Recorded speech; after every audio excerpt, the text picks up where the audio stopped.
आल्यानंतर आरोपींनी entire charge नाकारला होता। आरोपींनी चार्ज नाकारल्यानंतर ट्रायल सुरू करण्यात आली। एकूण पोलिसांचं जर आपण दोषारोपपत्र बघितलं तर 82 साक्षीदारांचे जबाब पोलिसांनी नोंदवले होते। त्यापैकी 55 साक्षीदारांची साक्ष न्यायालयात नोंदवण्यात आली।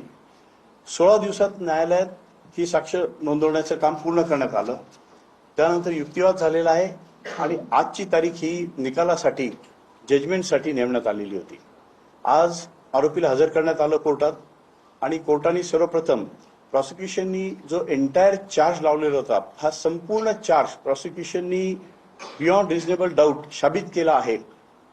ह्या निष्कर्षाला मेहरबान न्यायालय आज पोहोचलेला आहे।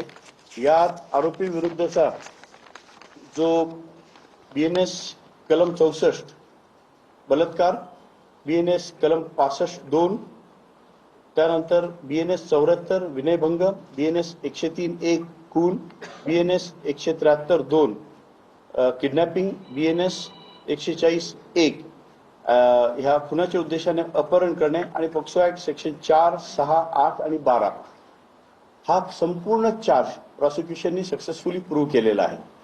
हा चार्ज प्रूव्ह केल्यानंतर आज शिक्षेबद्दल युक्तिवादासाठी हे प्रकरण कोर्टाने फैलावर घेतलं।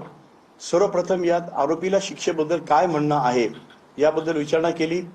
आरोपीने जो त्याचा जबाब नोंदवला गेला होता 351 कलमाखाली, त्यात त्यांनी जो डिफेन्स घेतला होता की ह्या छोट्या मुलीला गाईचं वासरूर दाखवण्यासाठी मी गोठ्याकडे नेलं होतं, त्यात तिला मी कडेवर घेतलं होतं, तिथे माझा पाय अडकला पाईपमध्ये आणि मी खाली पडलो, त्यामुळे त्या मुलीला जखमा झाल्या, ती रडू लागली आणि ती रडत होती, माझ्यावर कोणी संशय घेऊ नये म्हणून तिला कॉटवर तिथे ठेवलं आणि मी निघून गेलो।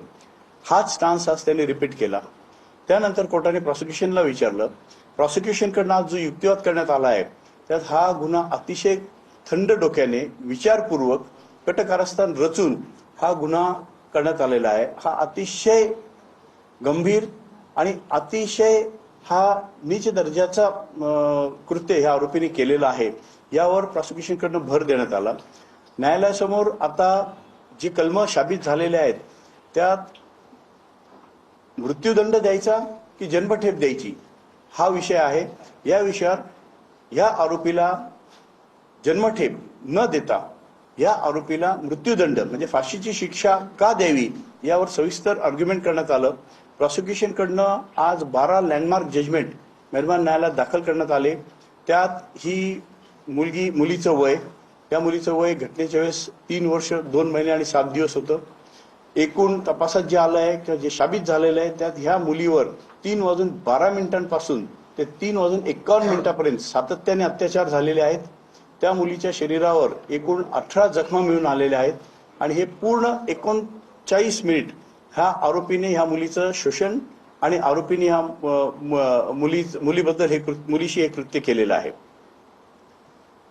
हे न्यायालयात आम्ही साबित करू शकलो आहे की ह्या मुलीचा विनयभंग झाला आहे, हिच्यावर बलात्कार झालेला आहे आणि ह्या बलात्कारामध्ये हा अनैसर्गिक संभोग करणे, अनैसर्गिक संभोग केल्यानंतर इव्हन तपासात मेडिकल रिपोर्टच्या माध्यमातून जे आलंय की मुलीचा मृत्यू झाल्यानंतर मुलीच्या देहासोबत देखील अत्याचार करण्यात आलेला आहे, हे प्रॉसिक्युशनने साबित केलेलं आहे। आणि अशा विकृत माणसाला जगण्याचा अधिकार नाही।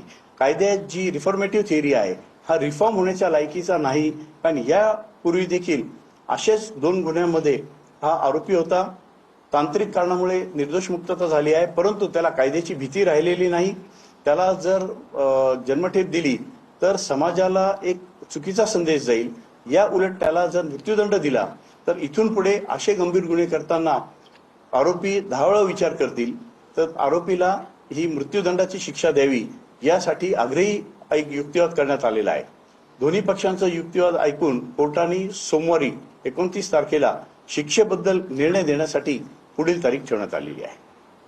सर 29 ला मध्ये फायनल वर्डिंग येईल, त्यावेळेला काही आर्ग्युमेंट्स होणार नाही, अंतिम निर्णय हा शिक्षेचा 29 ला असेल। हो, 29 तारखेला आता युक्तिवाद होणार नाही। आता कोर्ट फक्त मृत्यूदंड द्यायचा का जन्मठेप द्यायची यावर कोर्ट भाष्य करेल आणि त्यावर हे फायनल वर्डिंग दिलं जाईल।